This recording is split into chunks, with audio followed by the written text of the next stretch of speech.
ये क्या? कौन हो तुम? दमयंती, एक डायन। ये सुनकर सभी हैरान और खौफ में थे। महाराज का भी शरीर थर थर कांप रहा था। तो आपने हमसे विवाह क्यों किया? क्यों प्रेम का खेल रचाया हमारे साथ? मैं ये पति पत्नी के किसी धर्म को नहीं मानती।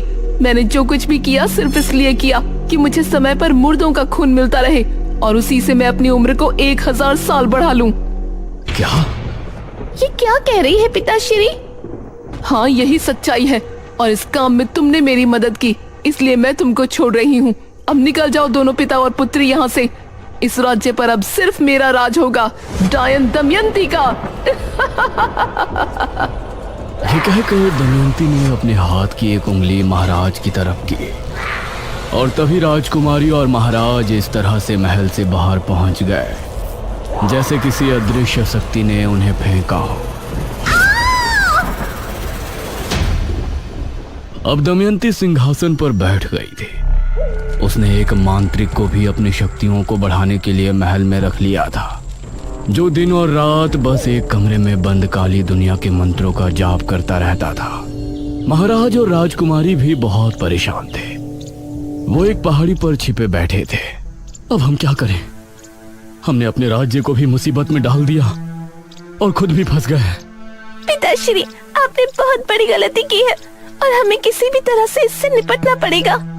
महाराज ने कुछ सोचा, फिर बोले, हमें ब्राह्मण जी से मिलकर बात करनी चाहिए। अब वो ही हमारी सहायता कर सकते हैं।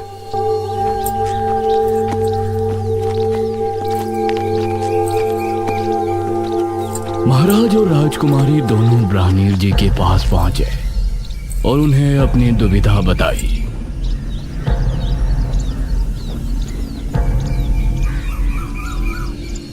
महाराज, दमयंती को मारना नामुमकिन है। उसे सिर्फ कैद किया जा सकता है। तो कैसे कैद कर सकते हैं हम उस डायनी को? पूर्णमासी की रात, मध्य रात्रि के पहर अगर उसके ऊपर तांबे के चाकू से हमला किया जाए तो उसकी शक्तियां खत्म हो जाएंगी, और अगर सुबह होने से पहले उसे अगर जमीन में गाड़ दिया जाए तो वो अगले कई सालों के लिए कैद होकर रह जाएगी। नहीं महाराज, यह कार्य केवल एक महान कोमल हृदय और वीर स्त्री कर सकती है। एक ऐसी स्त्री जिसकी वजह से 100 से ज्यादा लोगों की जान जाने से बची हो।